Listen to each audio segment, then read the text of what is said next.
காஞ்சிபுரம் மாவட்டத்தில் அமையவுள்ள சென்னைக்கான இரண்டாவது பசுமைவெளி விமான நிலையமான பரந்தூர் விமான நிலைய திட்டத்திற்காக நிலம் கையகப்படுத்தும் பணிகள் தீவிரமடைந்துள்ள நிலையில் இதுவரை சுமார் 1000 ஏக்கர் தனியார் நிலங்கள் கையகப்படுத்தப்பட்டு 400 கோடி ரூபாய் வரை இழப்பீடாக வழங்கப்பட்டுள்ளதாக வருவாய்த்துறையினர் அதிகாரப்பூர்வமாக தெரிவித்துள்ளனர்.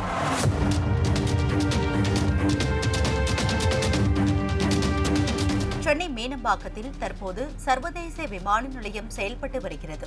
நாளுக்கு நாள் மக்கள் தொகை அதிகரிப்பு, விமான பயணிகளின் எண்ணிக்கை உயர்வது, சரக்கு போக்குவரத்து அதிகரிப்பு உள்ளிட்டவை காரணமாக சென்னைக்கு இரண்டாவது விமான நிலையம் கட்டாயம் தேவை என்ற நிலை உண்டாகியுள்ளது.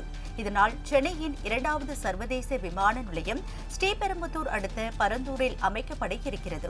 இதற்கான விரிவான திட்ட அறிக்கைகள் அனைத்தும் தயார் நிலையில் செய்யப்பட்டுவிட்டது. மத்திய அரசின் அனுமதியும் விமான போக்குவரத்து ஆணையத்தின் அனுமதியும் பெறப்பட்டுவிட்டது.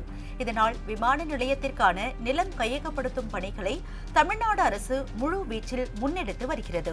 மொத்தமாக பரந்தூர் மற்றும் அதன் சுற்றியுள்ள 13 கிராமங்களில் இருந்து 5746 ஏக்கர் நிலம் கையகப்படுத்தப்பட உள்ளது. இந்த 5746 ஏக்கர் நிலத்தில் சுமார் 3774 ஏக்கர் நிலம் தனியார் வசம் உள்ளது.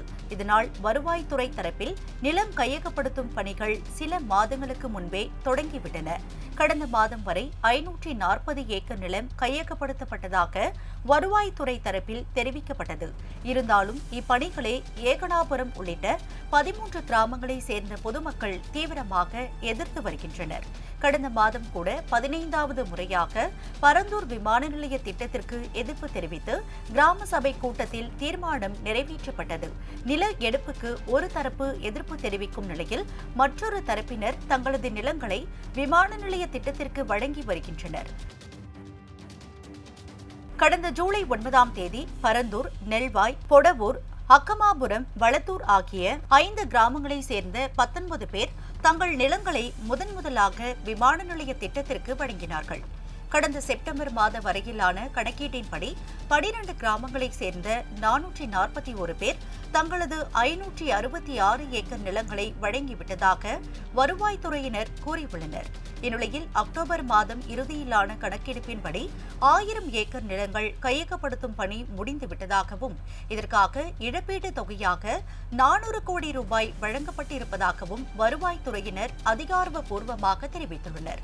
இந்த ஆண்டு இறுதிக்குள் பரந்தூர் விமான நிலைய திட்டத்திற்கான நிலம் கையகப்படுத்தும் பணிகளை முடிக்க தமிழக அரசு முடிவு செய்துள்ளது. ஆண்டு இறுதிக்குள் நிலம் கையகப்படுத்தும் பணிகள் நிறைவடைந்தால் மட்டுமே அடுத்த ஆண்டு கட்டுமான பணிகளை தொடங்குவதற்கான டெண்டர் பணிகள் தொடங்கப்படும். ஏற்கனவே ஏற்பட்ட தாமதம் காரணமாக 2028ஆம் ஆண்டுக்குள் முடிக்க வேண்டிய முதற்கட்ட பரந்தூர் விமான நிலைய பணிகள் 2030ஆம் ஆண்டுக்கு தள்ளிப்போகும் என்று கூறப்படுகிறது. இதனால் அடுத்த ஆண்டு தேர்தலுக்கு பின் பரந்தூர் விமான நிலைய பணிகள் கூடுதல் வேகம் எடுக்கலாம் என்றும் எதிர்பார்க்கப்படுகிறது.